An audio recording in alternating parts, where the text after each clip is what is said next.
Amados irmãos, boa noite. É com imensa alegria na alma que nós reiniciamos nossas atividades com um presente de Deus. Na medida em que, no último dia do ano passado, nós tivemos de comunicar a vocês que nós estávamos suspendendo a nossa festa de Natal, em função de um gravíssimo acontecimento de uma das pessoas mais amadas em nosso centro. E hoje, reiniciando as nossas atividades com casa nova e certamente com vida nova, nós temos essa pessoa aqui entre nós. E para não ficar muito emocionada, já que eu não realmente sabia que eu iria vê-lo hoje, eu vou fazer uma brincadeira, em homenagem a ele. Eu acabei de chegar do Brasil, não é? Depois de muitos anos. Só que é Valda, Pastilhas Valda. É a mulher dele.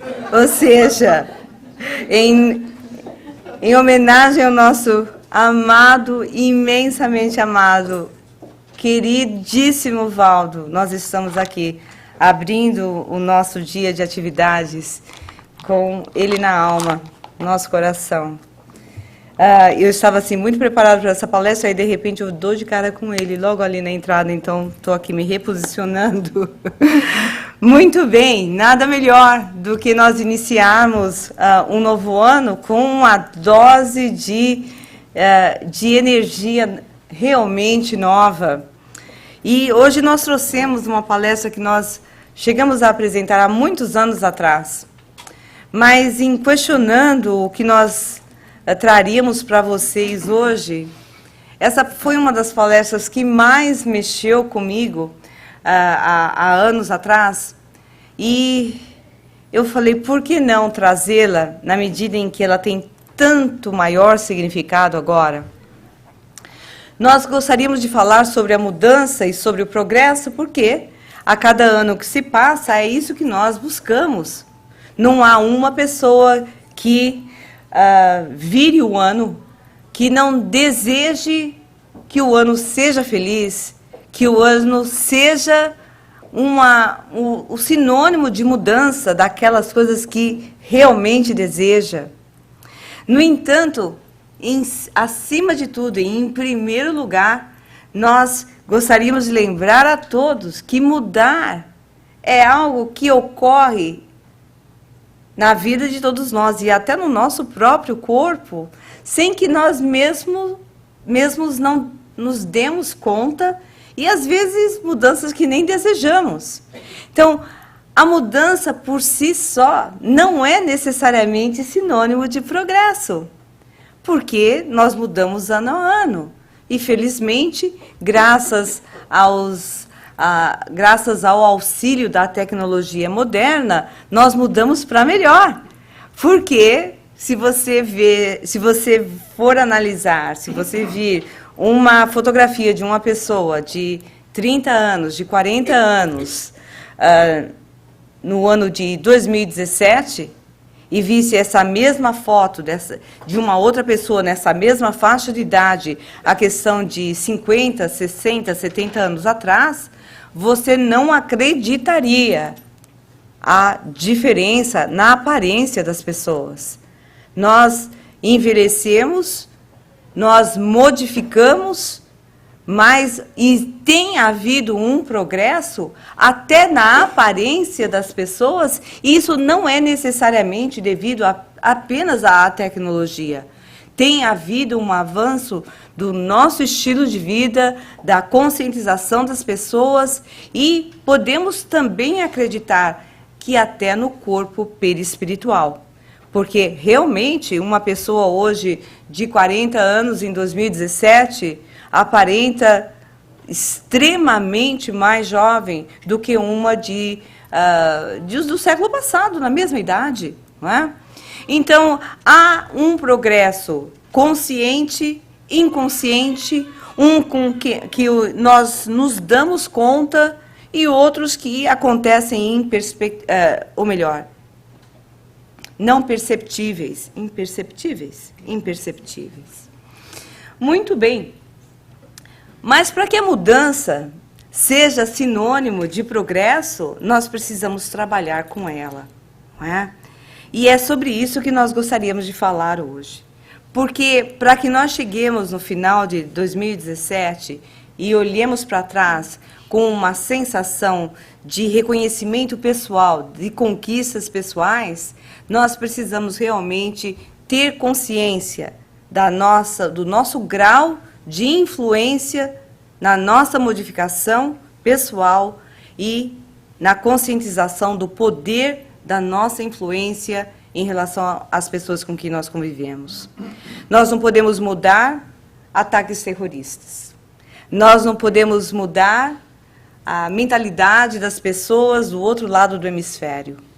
Nós não podemos mudar situações sociais, culturas, ideias, mas certamente nós temos um poder de atuação, embora limitado, significativo. Então, na vida, ou você é influenciado ou você influencia. Os mentores nos lembram que aquele que sabe mais tem a responsabilidade pessoal de dar mais. E essa é uma informação que a muita gente incomoda, sobretudo quando começa a tomar consciência do Espiritismo.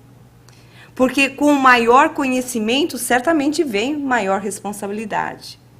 E, felizmente, nós vemos muitas pessoas com maior coragem, com maior poder de resistência, com maior poder de suportar situações e pessoas, influenciando positivamente o seu meio.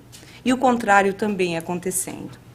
Então, vamos ter um momento de reflexão e verificar em que nível a nossa influência tem gerado resultados positivos em nós mesmos, na nossa vida e na vida das pessoas com quem convivemos. E se você ainda não tomou consciência desse nível de reflexão, vira para a pessoa do lado e pergunta: você tem influenciado positivamente com quem convive? Vamos aí, uns aos outros.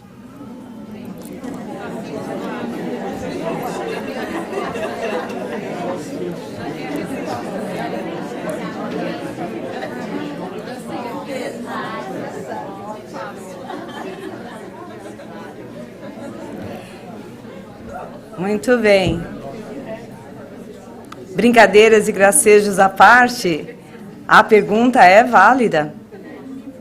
Quantos são os familiares, não é, com poder de influência sobre os seus filhos, sobre os seus entes queridos, que se calam ou fazem por onde que o progresso de seus filhos e de seus entes queridos não aconteçam?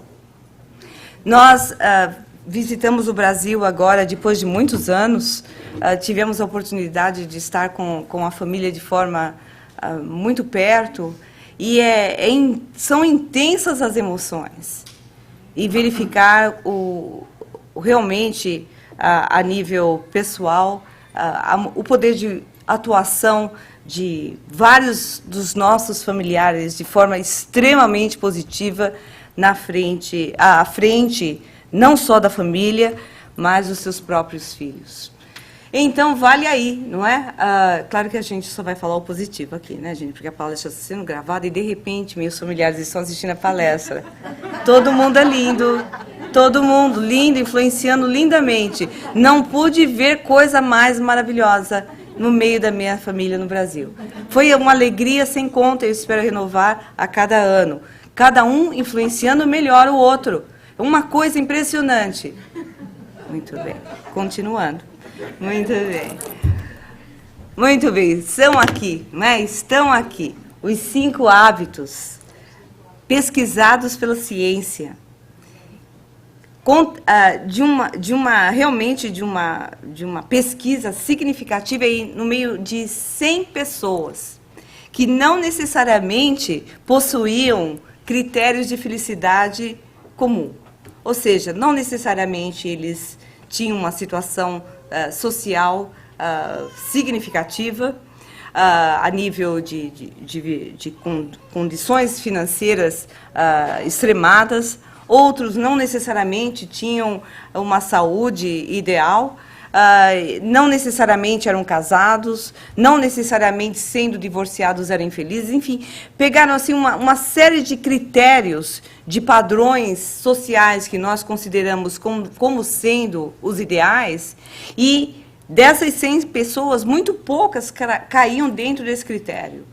E eles, analisando, fazendo essa pesquisa, verificaram que essas pessoas se consideravam realmente felizes.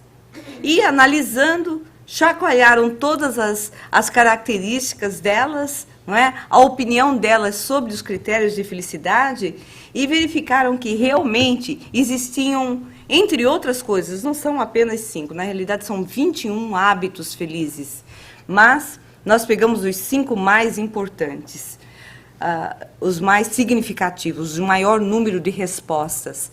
E de toda essa pesquisa, nós verificamos que existem 5 hábitos que cada um de nós aqui pode desenvolver e que pode ter um reflexo extremamente positivo em nossa vida.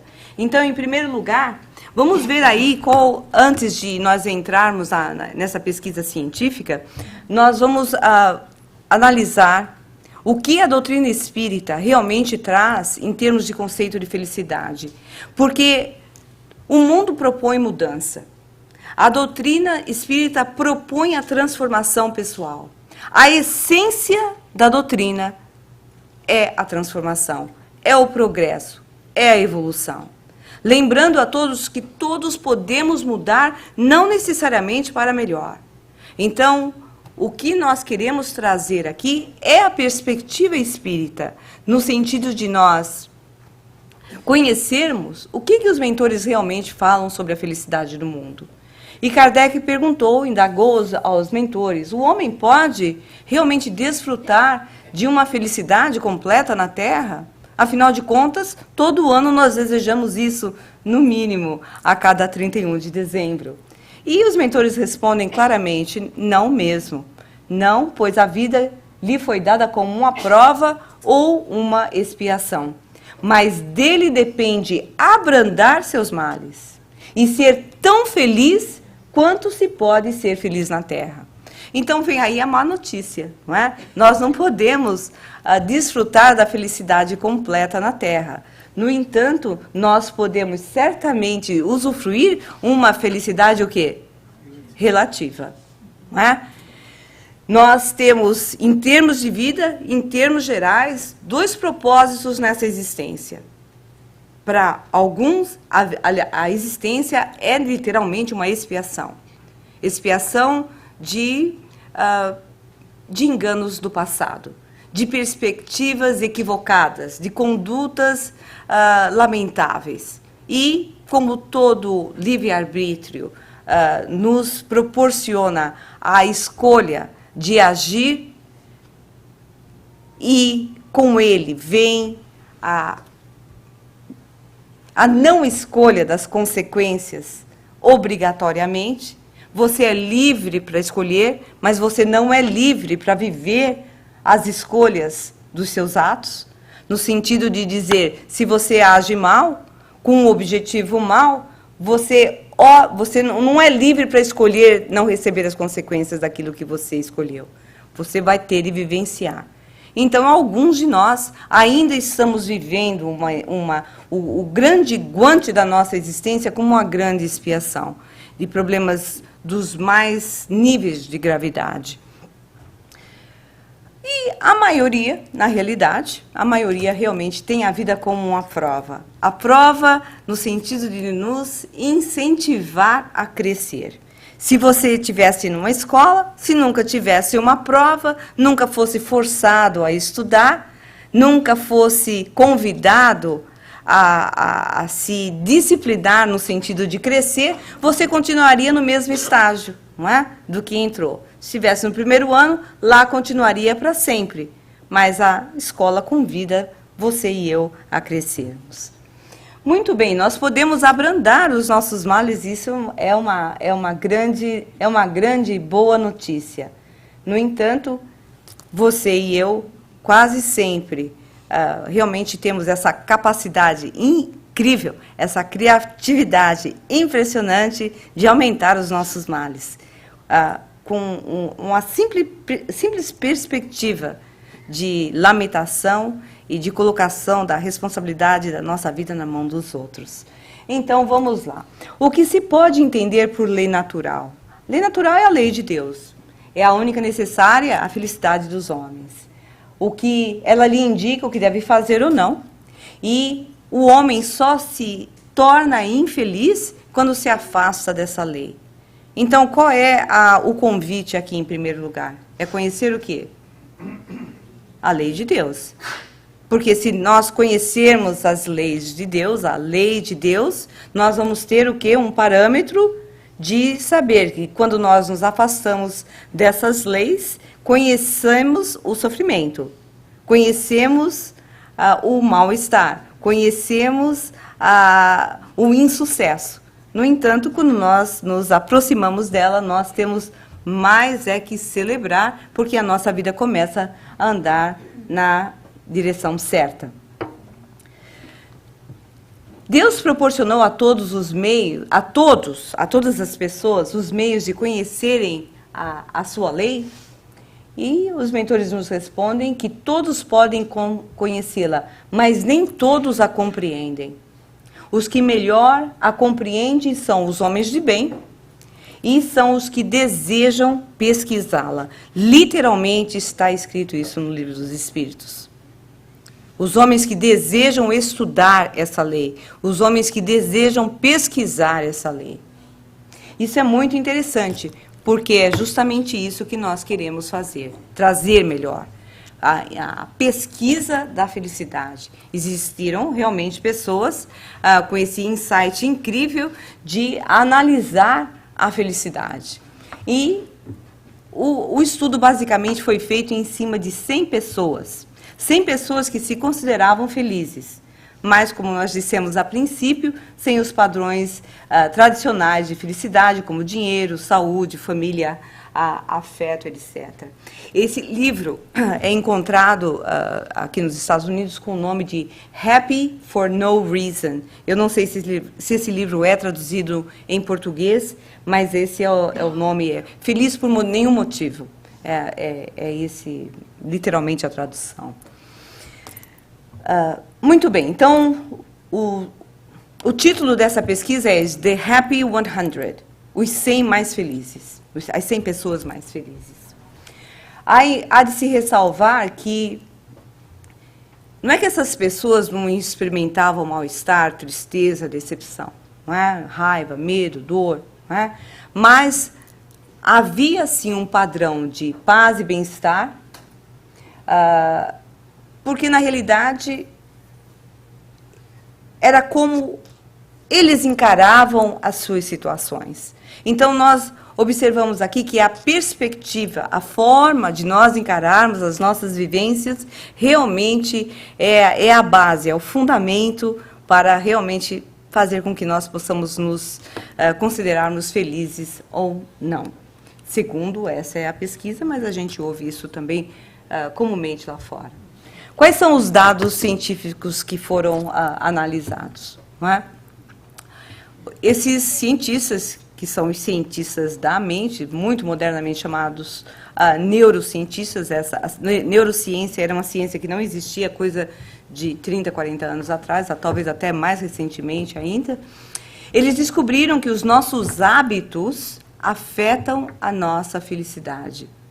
Os nossos pensamentos e os nossos comportamentos habituais, eles criam um caminho no nosso cérebro, que eles chamam de caminho neural. Da mesma forma como, imagine vocês uma praia, não é? Quando a água fica batendo, melhor, quando a maré vai e vem e começa a formar aqueles sulcos na areia, pela repetição. Então, é isso que na tomografia é observado, não é? Os pensamentos contínuos, os hábitos que se refletem a nível de pensamento e que provêm dos pensamentos, você só tem o hábito X porque você pensa de forma Y. E essa sua maneira contínua de pensar formam sulcos, caminhos no seu cérebro. Na realidade, de tal forma que eles parece mais um sistema eletrônico, né? um emaranhado, estou perdendo o meu português, não é? Emaranhado o sistema cerebral, de maneira como se fosse um monte de fios, essa é a realidade. Toda vez que nós pensamos ou que nos comportamos de determinada maneira, esse fio se fortalece ou esse vale se aprofunda. E o mais interessante de tudo é que as pessoas infelizes, as pessoas negativas, tendem a ter caminhos neurais mais aprofundados, mais marcados. Antigamente se julgava que o cérebro era estático. Hoje nós sabemos, por todas essas pesquisas e sobretudo pelos avanços tecnológicos, pode-se observar a transformação dos neurônios, dos caminhos, das ligações neurais no cérebro. Então, hoje nós podemos dizer com toda tranquilidade que o cérebro é plástico. O cérebro é modificável. A forma de você e eu pensarmos vai modificar literalmente, fisicamente, os caminhos do seu cérebro. As ligações sinápticas, as ligações entre neurônios, elas se transformam continuamente. A transformação de um sistema X para outro não se dá de uma hora para outra. Há necessidade de haver uma insistência, uma perseverança para que você modifique aquele determinado circuito cerebral. Por isso que não é tão fácil você mudar de hábito. Você tem uma tendência de pensar de forma, vamos dizer, negativa. Essa é uma reação que você acha, uma reação emocional natural.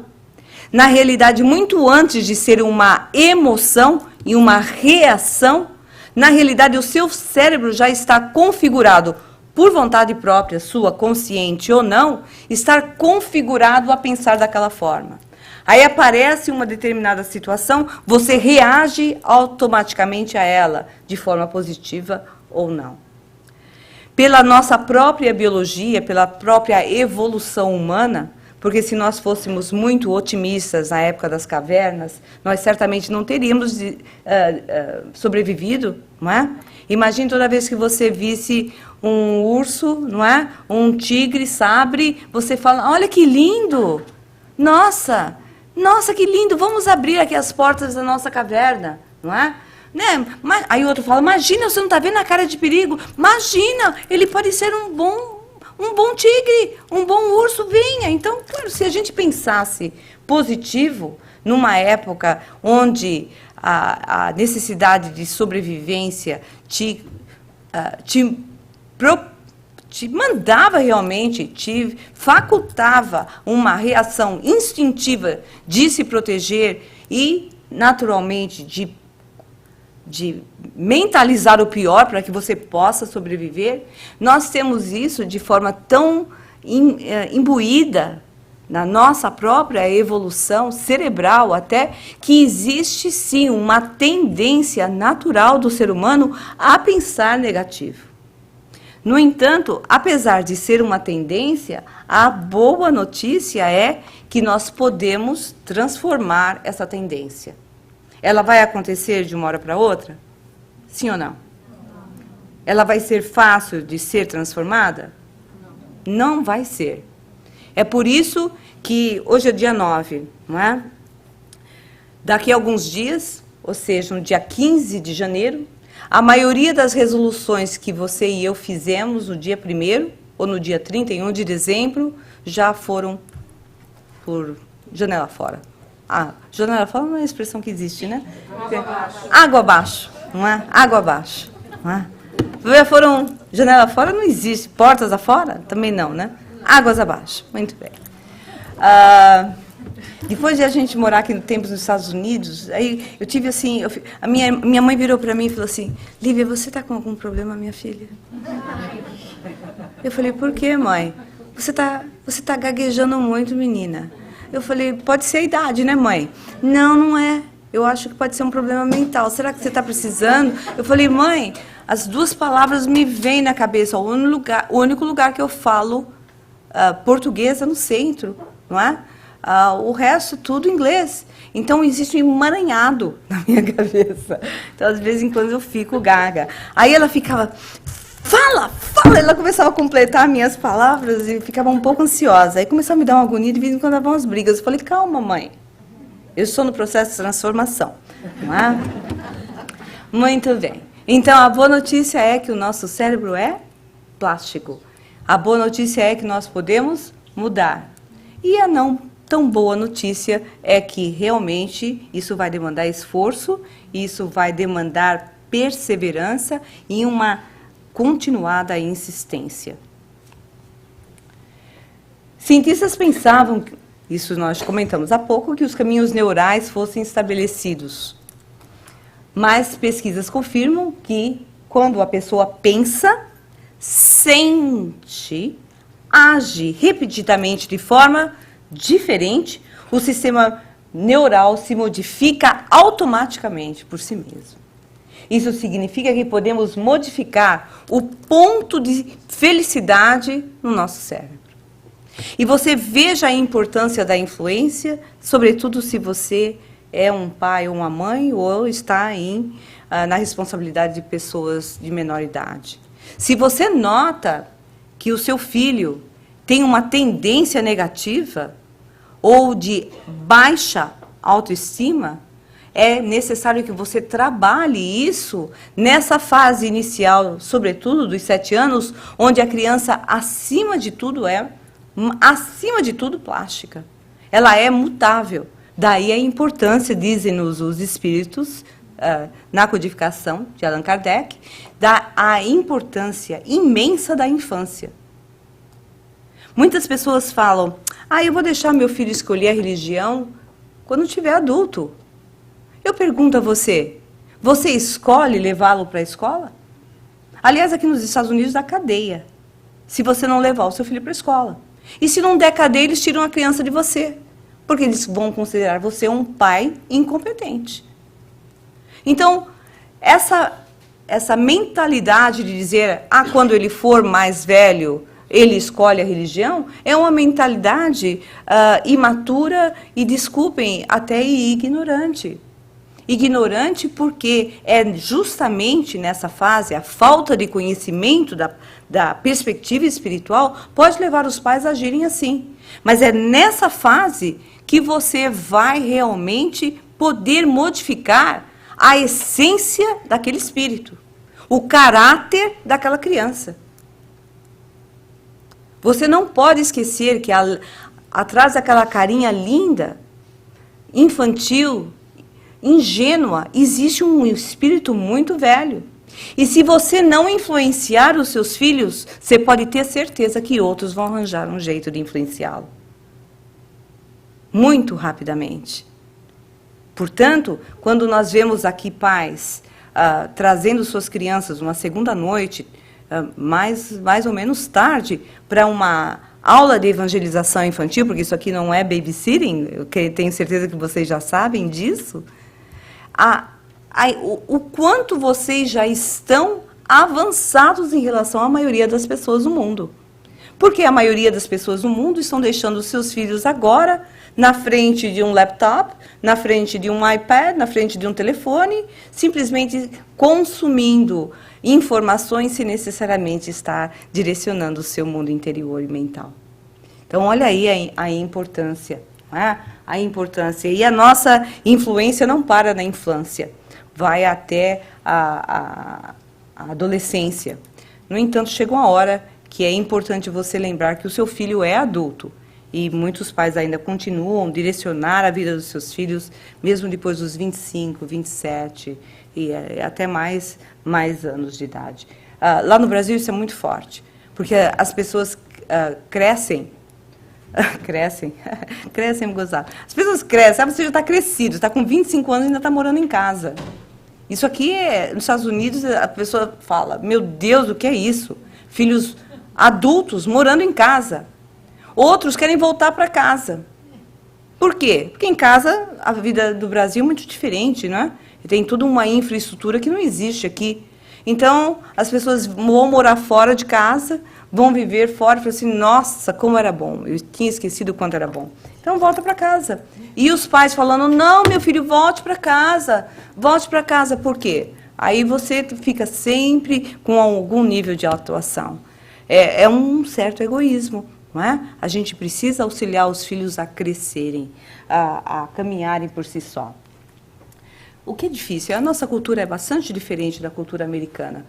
Quando a gente vai para o Brasil, a gente vê isso de forma muito forte mesmo. Muito bem, essa pesquisa foi feita pela Universidade de Wisconsin-Madison. E o diretor desse programa foi o Dr. Richard Davidson. Então, chegou-se à conclusão, então, que o cérebro é plástico. E é baseado nessa plasticidade do cérebro que nós podemos definir a felicidade como uma habilidade. Isso, gente, é espetacular. Você e eu temos a habilidade de sermos mais felizes. Se é uma habilidade, normalmente a gente não nasceu com ela. Você adquire uma habilidade. É para isso que a gente vai para a escola. É para isso que a gente vai para um curso técnico, para adquirir uma determinada habilidade. Então, eu e você podemos adquirir essa habilidade. Mas é preciso treinar a mente para ser feliz. Ontem, eu estava assistindo, eu estava lendo um trecho de Aristóteles, que ele diz, se você quer ser virtuoso, você precisa agir como se você já fosse virtuoso. Da mesma forma como se você quisesse ser um pianista, você precisaria assumir a identidade do pianista e começar a trabalhar e pensar e viver e estabelecer rotinas para desenvolver essa habilidade. Então, quando as pessoas entram para o Espiritismo, ouvem falar tanto em transformação moral, em reforma íntima, em crescimento, em evolução espiritual. Aí começa a se sentir hipócrita, porque ela ouve, aceita aquelas noções superiores, acha lindo, quer ser melhor e se vê numa dualidade incrível.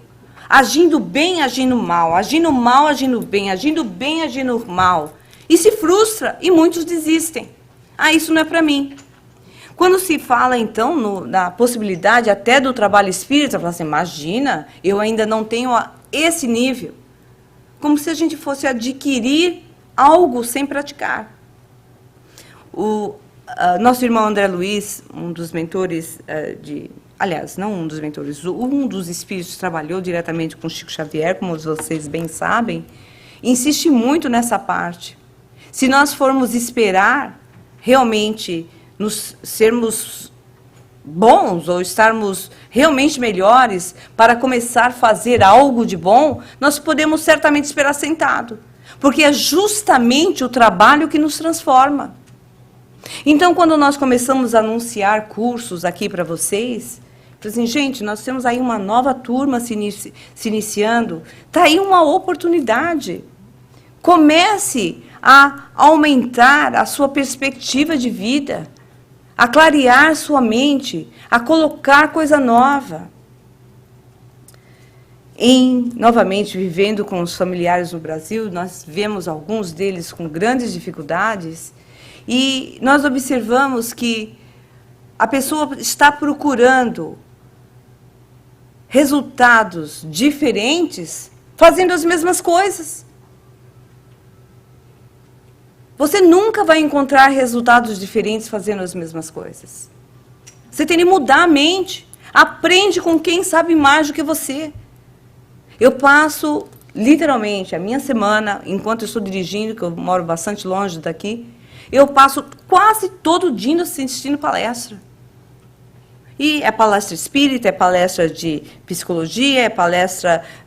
tem um canal da internet chamado TED, T-E-D, e isso está tudo traduzido para o português também. Eles falam de coisas as mais variadas, tudo que for de inédito, que for o supra-sumo de cada área da realização humana, aparece uma palestra de 15, 20 minutos. Às vezes eu estou postando maquiagem, eu estou ouvindo uma palestra do TED. Outro dia estavam falando que, de uma experiência que eles fizeram no Japão. A cidade estava com um grau de depressão muito elevado, e um arquiteto resolveu dar ideia para o município, para o prefeito do município, de mudar as cores dos prédios, fazer cores variadas, uma coisa bem louca. Era cor de rosa, era cor de abóbora, era verde, azul, uma coisa impressionante. Passou-se um ano, foi se verificar os resultados, o índice tinha baixado de uma forma estupenda. Aí veio esse arquiteto falando dessa experiência. Isso apenas você fala, nossa, Lívia, mas você fica ouvindo coisa de arquiteto. Aí outro dia apareceu um compositor que juntou 2.000 vozes na internet para cantar juntos, um verdadeiro coral. Ele compôs, montou tudo isso junto no site. Uma coisa impressionante. Eu falei, mas por que você fica assistindo essas coisas? Porque estimula outras partes do cérebro. Você começa a pensar diferente. Você começa a ver a genialidade e a criatividade de coisas que você jamais imaginou. De pessoas extremamente mais avançadas do que você. Você não quer viver no seu dia a dia, com as mesmas conversas. Essa bendita... Desculpe, eu fico... Não revoltada, eu acho que indignada. A indignação tem seu lugar. Mas essa bendita dessa novela das 8, isso é um crime. Ela é uma coisa que hipnotiza você. Não, agora não tem mais conversa, novela das 8. Eu falei, aham. Aí eu começo a ouvir bendita da novela, não é que tá ficando bom essa desgraça? Gente, uma coisa terrível. Eu não queria levantar mais. Eu queria saber o que ia acontecer. E agora ainda é uma coisa que parece filme, não é novela do Meu Tempo de Brasil. Eu falei, gente, o que é isso? Isso é um perigo. A pessoa fica lá das 6 às 9, mas é a tal das 8. Primeiro você ouve a desgraça do Jornal Nacional. Aí depois vem a novela das 8 para te ficar naquela coisa. Meu Deus, o cérebro da gente atrofia. Falei, meu Deus, isso é muito perigoso. Eu falei, sai pra ali, Satanás. Eu não quero saber, é um vício. Sai pra lá, não quero nem experimentar.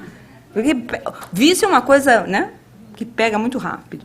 A gente se desviciar é muito difícil. É por isso a importância de nós procurarmos não cair nos vícios. Porque a nossa tendência aos vícios, a nossa tendência inferior é muito forte. Por quê, gente? Porque são reencarnações em cima de reencarnações, vivendo as emoções baixas. É só agora que você e eu estamos aqui numa segunda-feira à noite, procurando coisas melhores. Nós passamos muitas vidas realmente gostando de viver no inferior. Para sair do inferior não é fácil. Pelo menos você já cresceu, e eu também, o suficiente para deslumbrar do superior. E querer, nossa, eu quero ser assim. Aí você começa a fazer o bem e você começa a se sentir melhor. O meu esposo trabalha em nursing homes. Aí eu falei para ele, fulano de tal está indo, tá fazendo parte de um programa Caravana do Amor. Mas, de novo, nas nursing homes. Mas eu vivo lá, essa pessoa também está de novo no fim de semana. Falei assim, mas a emoção é diferente. Quando você vai fazer o bem, a energia é completamente diferente. É uma experiência nova. Por que você não tenta? Assim, eu não vou fazer nursing home de novo, mas nem matando. Mas então vou fazer alguma coisa diferente. Só conhecendo essas energias é que você começa a realmente acordar para uma outra realidade espiritual que até então ela não existia para você ou eu. Então é possível treinar a nossa mente para ser feliz. Portanto, o primeiro hábito a ser adquirido é você não acreditar naquilo que você pensa. A sua mente te engana. A sua palavra também. Não fale mal de você. Não se coloque para baixo. É incrível. Algo existe no nosso cérebro, começa a acreditar naquilo que você e eu diz. Não fale mal da vida, não fale mal de você. E não se deixe, sobretudo no seu silêncio interior, ouvir aquilo que o pensamento está querendo fazer com que você acredite. Porque foi assim que você pensou por muitos séculos. Então, não acredite naquilo tudo que você pensa.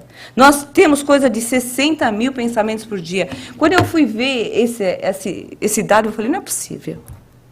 Isso não pode ser verdade. Como é que em 24 horas, onde normalmente de 7, 8 horas a gente está dormindo, como é que vão ser 60 mil pensamentos? Aí eu peguei 1 minuto. Eu comecei a contar os pensamentos que estavam vindo. Cara, as coisas... Falei, nossa, que coisa, nossa. Eu falei, não, quem sabe seja possível. Eu ainda acho que seja um stretch, mas pelo menos é o que as pesquisas respondem. Por dia, 60 mil pensamentos por dia, eu não consigo imaginar uma coisa dessa. Seja o número que for, nem que fosse 1000, o mais importante é a percentagem. É que coisa...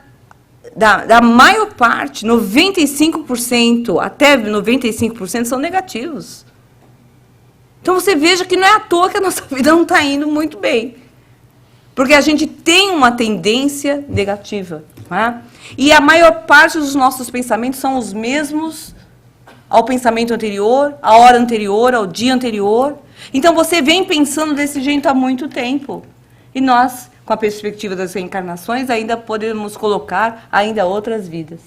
A maior parte dos pensamentos das pessoas são negativos. Os pesquisadores do National Institute of Health descobriram que os pensamentos negativos constantes estimulam as áreas do cérebro responsáveis pela ansiedade e pela depressão. Isso não pode ser surpresa para ninguém. Certo? Então, se além da medicação, além da meditação, além de tudo de bom que você tem feito para sair da ansiedade e da depressão, tenha consciência, não é? Que você precisa forçadamente colocar coisa boa na sua cabeça, porque elas não vão entrar. É por isso que eu constantemente estou ouvindo palestra. Eu não tenho tanto tempo para ler, estou sempre ouvindo alguma coisa. Agora, você imagine, nesse horário que eu vejo os amigos no Brasil, das 7 às 9, ouvindo novela, gente, você tivesse ouvindo coisa que valesse a pena. Você fala assim, mas eu também gosto de me divertir. Divirta-se, mas não permita que algo entre na sua vida de tal forma que te tire a liberdade de pensar e de analisar. Veja muitas coisas para você reter o que seja melhor. Descobriu-se também o famoso negative bias, ou seja, por questões de adaptação evolutiva, nós comentamos isso há pouco, o ser humano tem uma tendência natural para o negativo, para pensar de forma negativa e para, pior ainda, alimentar experiências negativas. Alimentar experiências negativas. Muito forte. Nós podemos mudar isso, essa é a boa notícia. Note um segundo hábito positivo. Note as coisas felizes na sua vida. Foi aqui, lido uma mensagem. Agradeça o ar que você respira. Quando nós vivemos situações dramáticas com pessoas que nós amamos tão perto, nós vemos o quanto é importante o ar que você respira. E eu também. E que a gente take for granted. a gente tem como sendo que aquilo isso nunca vai sair da vida da gente. Aquela pessoa nunca vai sair da tua vida. Ela vai sair e, de repente, é uma surpresa. E cuidado, homens. A mulher fica por muito tempo calada. E, às vezes, de vez em quando, ela simplesmente comunica as coisas. A gente pode evitar essas coisas, não é? Evitar esses comunicados. I'm done. Tem filho pequeno? Esquece. Esquece namoro, gente. Como é que um casal pode esquecer de namorar? A gente arranja babysitter para tudo, mas não arranja babysitter para sair com o esposo, com a mulher. Precisa namorar. Vai lá. Você quer manter o lar? Você não pode ser só mãe. Tem filho e esquece que tem marido. Esquece, simplesmente. Ai, tudo eu tô cansado. Gente, desculpe, eu não sei. Eu estou em público. Mas se eu não falar isso aqui, eu vou falar onde? Vocês vão ouvir aonde? Aí depois vem, ai, estou me separando. Ai, esse aqui é o quarto. Bom, eu estou no terceiro, espero que seja até o final. Então, eu sou mais do que nunca, eu tenho por onde falar. A relação precisa ser alimentada. Um período crítico da vida dos casais é quando os filhos são pequenos. E, sobretudo, naqueles primeiros 3 anos, onde eles exigem tanto. Você não pode esquecer que você tem marido. Ai, não, tudo precisa de um romance. Às vezes eles gostam das coisas rápidas também. Um pouco de compaixão pela criatura humana. E mantenha a relação.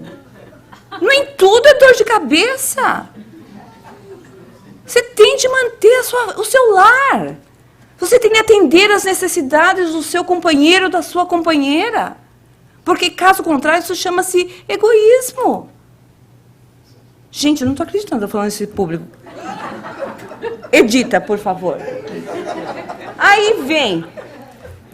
Se vocês contarem para alguém o que vocês ouviram aqui dentro nos últimos 3 minutos, eu vou negar. Quem sabe esteja salvando alguns casamentos. A gente não pode esquecer que a gente tem uma relação a ser alimentada. Victoria's Secret existe para essas coisas também. A batalha dos lobos, a batalha da mente. O lobo 1. É uma famosa história. Cada um, uns dizem que são os 2 índios, não é? Com um netinho. Cada um conta essa história de forma diferente. Não importa, mas é uma coisa muito bonita, não é? O netinho chega para o velho índio, segundo uma das lendas, filha para o netinho e fala, olha, na nossa mente nós temos 2 lobos e tem um que vai sobreviver. Não é? Qual é que vai sobreviver? O que você alimentar. Então, um lobo é sinônimo da infelicidade. É o medo, a preocupação, a raiva, o ciúme, a tristeza e tudo que vier de ruim junto. O outro lobo é o representante das coisas positivas, não é? Tem sempre 2 lobos na sua cabeça. Eles querem tomar conta da sua mente. O que vai ganhar é o que você alimentar. Muito bem. E nesse nosso sistema neuronal, não é, existe um sistema que ele é responsável por prestar atenção para as coisas que são importantes para você. Não importa muito o nome desse sistema, mas é o sistema reticular ativador. Ele tem essa capacidade. Deixa eu chamar a atenção para vocês. Prestem atenção nas coisas brancas dessa sala. Aí vocês vão começar a prestar atenção. Que coisas que talvez vocês nunca tivessem visto. Aí, um outro exemplo bom é você vai comprar um carro. Aí está pensando numa determinada marca. De repente, você só começa a ver esse carro no meio da rua. Não é? Porque sua mente começa a chamar a atenção para aquilo que lhe é importante. Então, o que os cientistas dizem é que utilize isso para o seu próprio proveito. Quando você decide buscar ver o que seja positivo, o seu sistema cerebral, neuronal, vai começar a prestar atenção e te mostrar coisas que te sejam positivas. Não é interessante? Então, essa é uma forma de você começar a reeducar a sua mente. Então, escolha um pensamento feliz. Essa é a medida da famosa, todos conhecem, não é? A famosa medida do otimismo. Ou o copo está cheio, ou está meio cheio ou está meio vazio. Depende de como você vir isso. Busque se relacionar socialmente. Interessante, um outro hábito muito positivo dessas 100 pessoas. Se constatou que a relação social traz um nível de felicidade muito grande. Nós não nascemos para viver sozinhos. E uma fala muito, muito comum e muito bonita de nosso irmão Divaldo Franco é: só é solitário quem não é solidário. Sobretudo aqui nos Estados Unidos, amigos. Muitos de nós deixamos nossas famílias no Brasil. Mais do que nunca, a importância de nós começarmos a frequentar locais onde comecemos a ter uma relação. Aqui no centro, por exemplo, nós vimos na segunda, mas é um entra e sai, não é? A gente vem, assiste a palestra, toma um passo, vai embora. Mas os cursos, você começa a desenvolver uma relação. Nos trabalhos, nas atividades sociais, nos eventos. Não é? São formas de nós começarmos... mas eu sou tão sozinho, difícil fazer amizade. Aí a pessoa vem, senta, vem para o curso uma vez, ou vem ao centro, ou vai a uma igreja, vai a um clube uma vez e quer fazer amizade. Gente, você só começa a fazer amizade se você começar a frequentar aquele local. Pergunta, vai lá, conversa com as pessoas, se oferece para alguma coisa. Começa a desenvolver um social. Se você é mais tímido, tem outras pessoas que também são tímidas. Começa a notar quem você acha que seja mais tímido. Não é? Eu, apesar de falar muito em público, normalmente eu sou muito recatada, o que parece uma coisa impressionante. Mas eu sou normalmente muito quieta. Quando eu chego no Brasil, minha família me apelida de maritaca, que é um pássaro que fala demais. Mas é que eu fico tão excited de ver todo mundo tão feliz, eu não paro de falar. Não paro de falar, mas normalmente eu sou tão quieta. Incrível, não é? Mas eu sou quieta. Mas eu fico tão feliz de ver vocês, não é? Aí eu falo mais. Muito bem, 8h15, vamos parar de falar. O cérebro feminino, ele libera mais um hormônio chamado ocitocina. Não é? Normalmente, esse hormônio dá um nível de harmonia, de bem-estar muito grande. Homens e mulheres produzem hormônios sob estresse, adrenalina, o cortisol, a ocitocina. Mas se descobriu, né, a universidade, a UCLA descobriu que o cérebro feminino libera mais ocitocina que os homens sob estresse. E é uma das coisas, né, quando a mulher está estressada, ela procura alguém para conversar. O homem não, ele vai para a caverna. Deixa o menino na caverna. Ele gosta de ficar quieto. Os homens gostam de ficar quietos quando estão estressados. A menina fala: você está chateado comigo? É por minha causa que você está assim? Não, não é. Ele gosta de ficar quieto. É igual um animal ferido. O animal ferido vai para a caverna, fica quieto. Quando ele estiver curado, ele volta, ele sai. Deixa o menino em paz. Essa é uma das coisas que eu queria tanto ter sabido quando... Meu primeiro. Quer ver um livro que eu considero a Bíblia do casamento? Aquela Homens são de Marte, a mulher de Vênus, não sei, uma coisa assim. Não é? Está tudo traduzido, está em PDF, não tem quem... Isso é obrigação dos casais ouvirem, lerem isso. Tem audiobook, tem tudo. Você precisa conhecer a personalidade do parceiro. O homem não é como a mulher, ele reage de forma diferente.